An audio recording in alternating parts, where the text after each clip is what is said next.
May tanong ko nga po sa inyo na aking mga followers, subscribers at mga viewers sa buong mundo.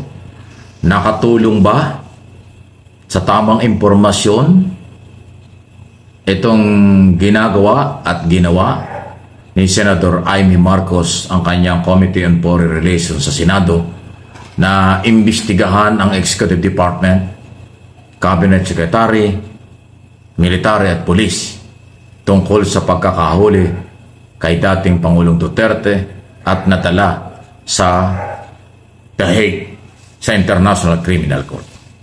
Kaya ko po itinatanong ito kasi in aid of legislation, may gastos yan. Pera nating mamamayan ang ginagastos diyan sa mga hearing. Okay? Ito bang hearing na ito ay makakatulong ba ito para dun sa gusto ng DDS na makabalik si Duterte sa bansa? Makakatulong ba ito para bumaba ang kaso ni Duterte sa ICC? Makakatulong ba ito para sa ekonomiya at seguridad ng ating bansa? Makakatulong ba ito sa kasalukuyang demokrasya ng ating bansa? Ano inyong masasabi diyan? Or nakakasira sa political stability ng bansa, nakakasira sa demokrasya, nakakasira sa imahe ng bansa at ng mga Pilipino sa international community. Or nakakasira dahil hindi malinaw kung sila'y mayroong respeto sa ating batas o mayroong respeto sa mga otoridad natin sa ating pamahalaan under President Marcos. Napakarami pong tanong at marami rin dapat sagutin. Kasi tayo, kayo na mga mamayang Pilipino at dito sa abroad, meron po kayong karapatan basta ang ginagamit ay pera ng mamamayan. Taxes, buwis ng mamamayan, people's money.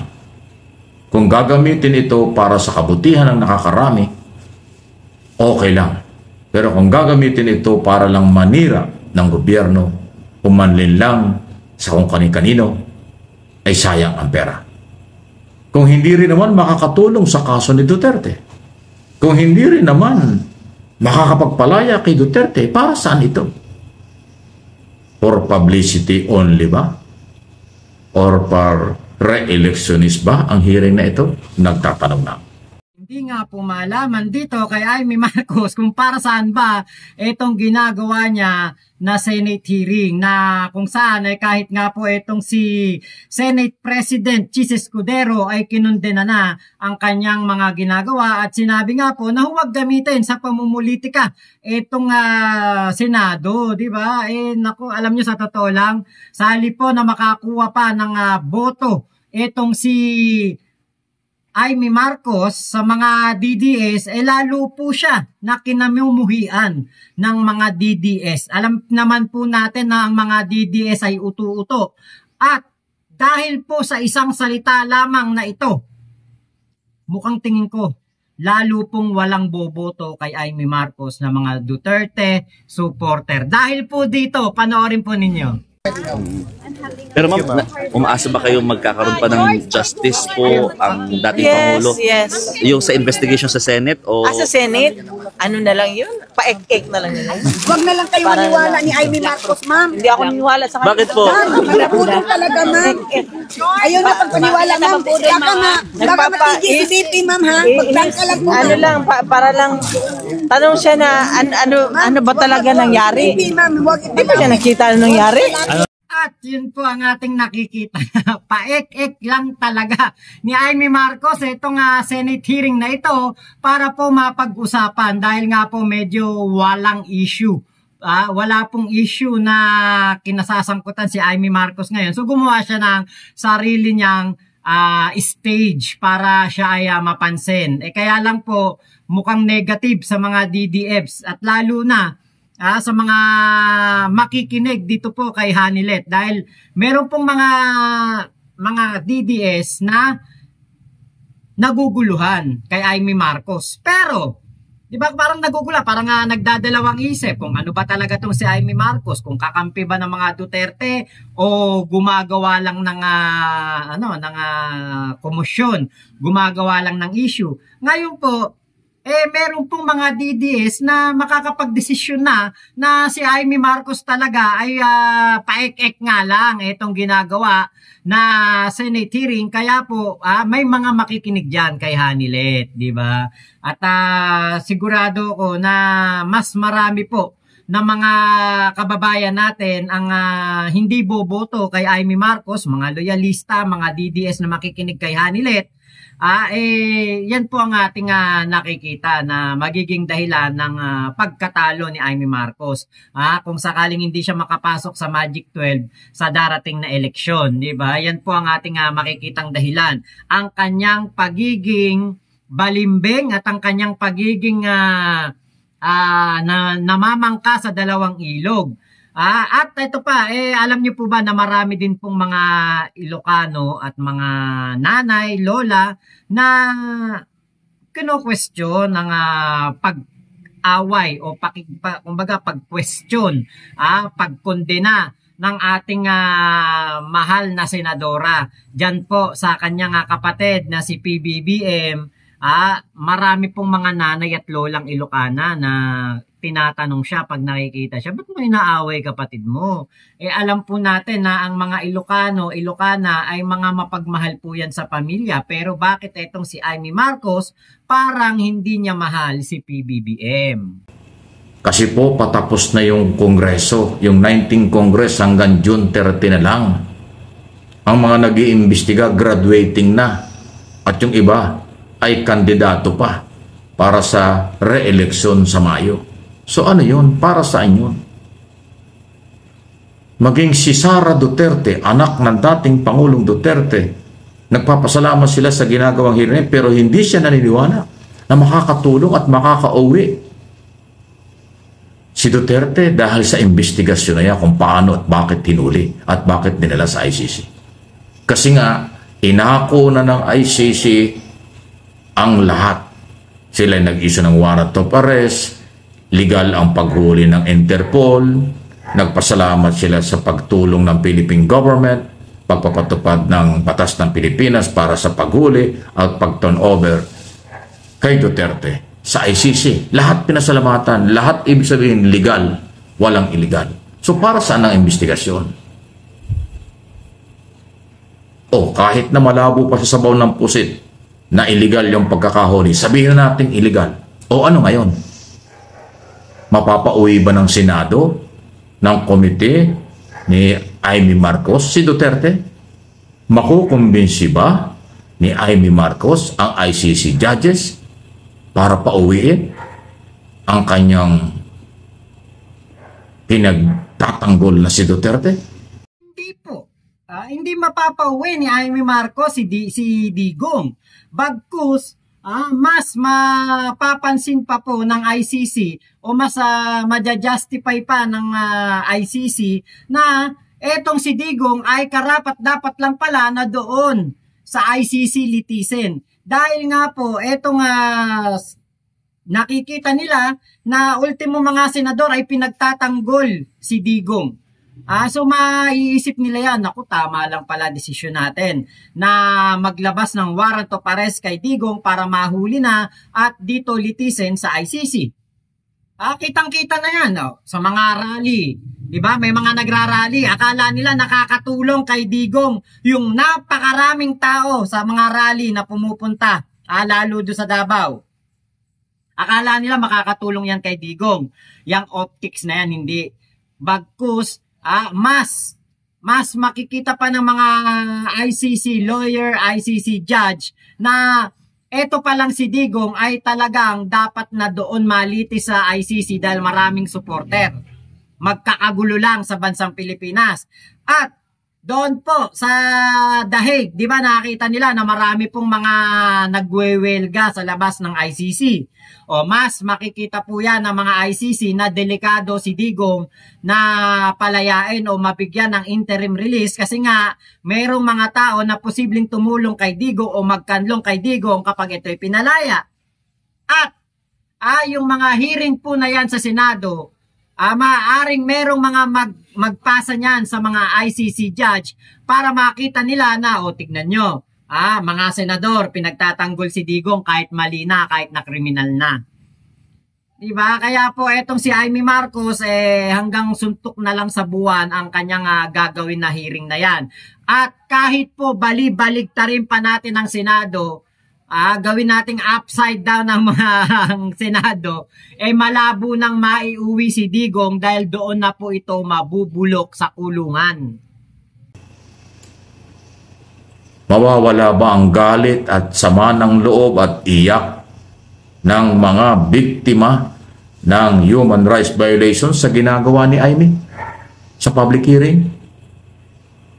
Mabibigyan ba ng hustisya o katarungan ang sinasabing 20 hanggang 30,000 Pilipino na wala ng buhay during Tokhang operation under Duterte administration sa ginagawang hearing diyan sa Senado?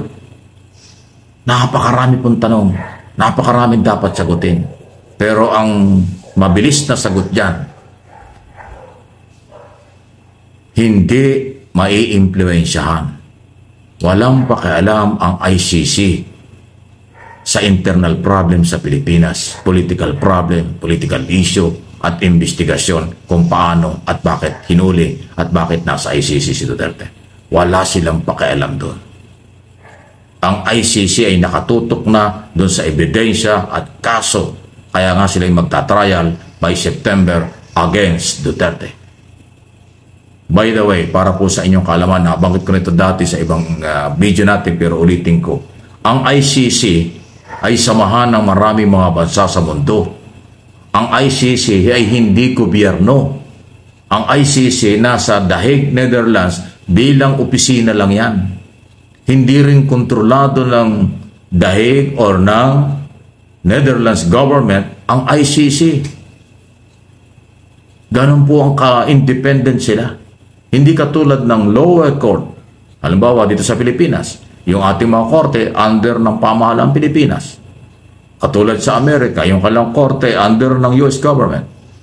Sa Europe, yung iba-ibang mga bansa ron, under ng kanilang mga bansa ang kanilang korte ron. Pero ang ICC, kaya nga International Criminal Court, yan ay pag-aari ng pinagsama-samang pwersa na nagkaisa ng mga bansa sa mundo para magtayo ng International Criminal Court. Ano ang layunin nito? Diyan isasalang ang mga paglabag sa karapatang pantao ng mga matataas na tao sa mundo. President, Prime Minister, o hari ng iba't ibang mga bansa.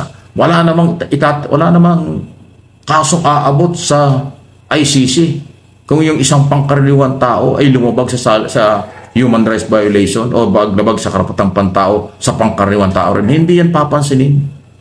Ang priority at focus ng International Criminal Court ay para sa paglilitis, pagtatrial, kung mayroong mga complainant against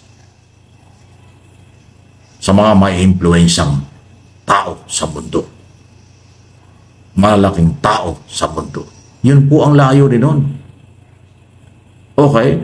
At si Duterte, kauna-unahang Pilipinong presidente na nadala doon kasi ang complainant ay mga Pilipino tungkol sa paglabag sa karapatang pantao. Hindi ba nyo naintindihan yun?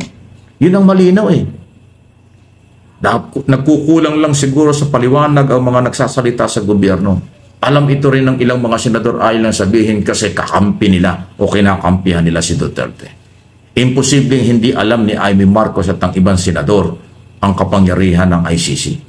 Pero binabaliwala nila yon.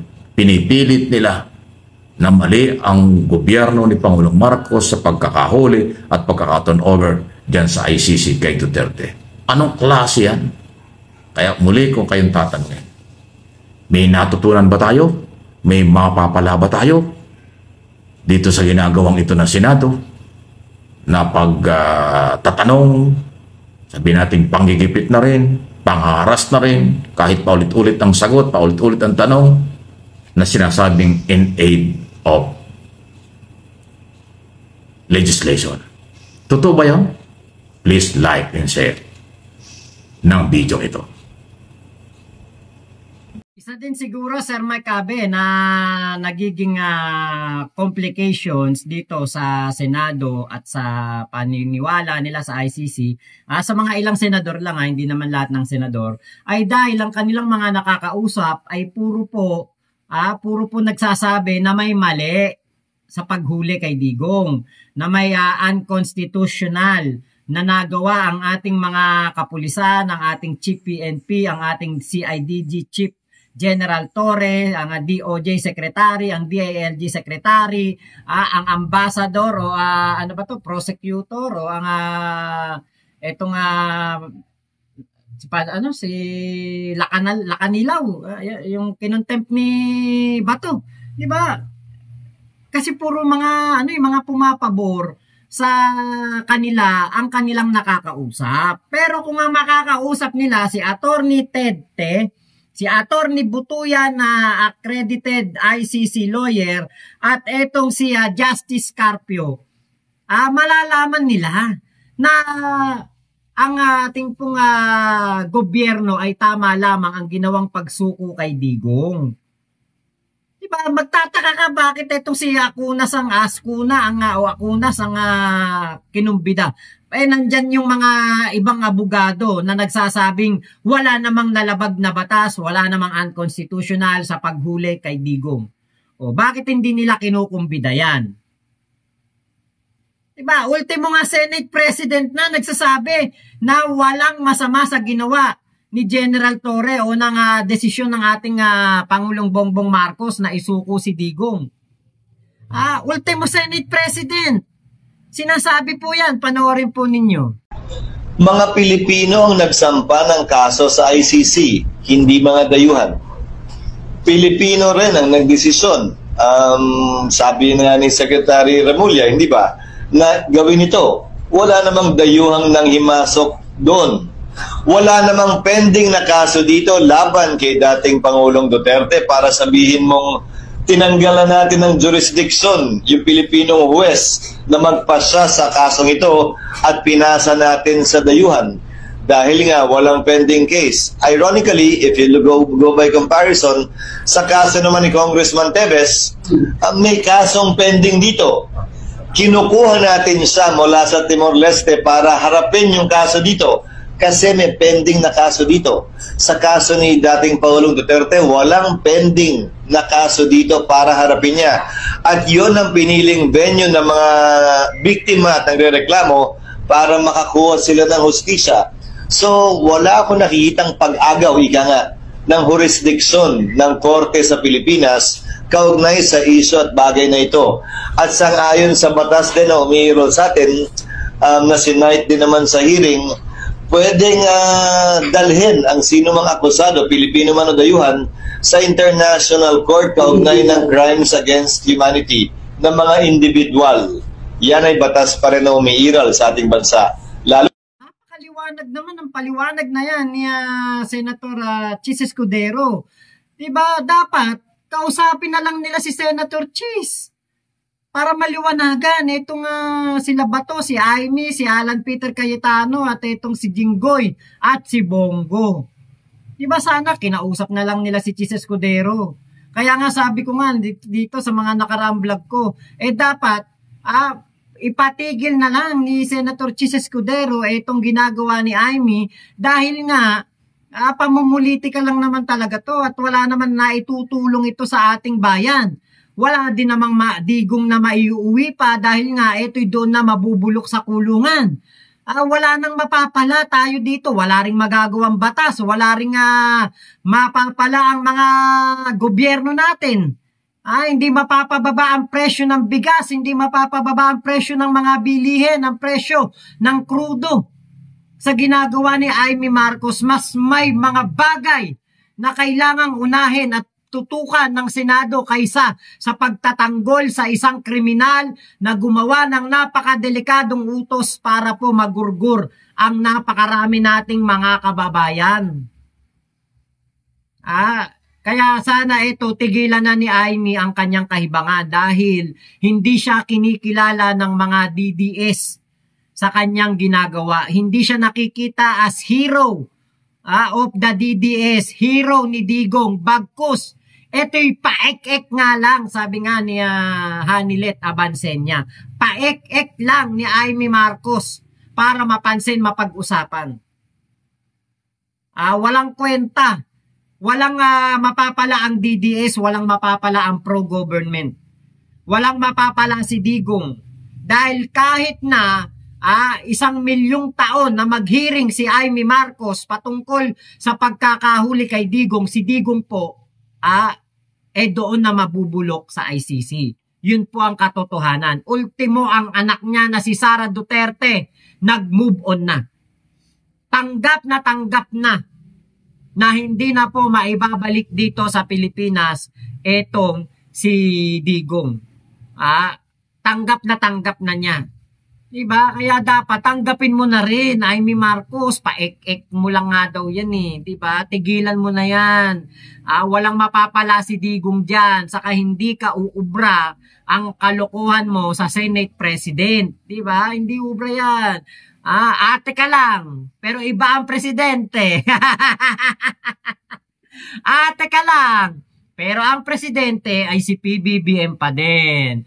Kaya, pasensya ka na, Senator Amy, ate ka lang So yun lamang po maraming salamat sa pagsama nyo sa aming vlog ni Sir Mike Abe. Sir Mike Abe, thank you sa iyong vlog na ito napakaganda ng iyong mga punto. Ingat po kayo at salamat sa lahat po na sumusuporta sa aking channel. Chup chup, love you, God bless us all, Pilipinas. God first.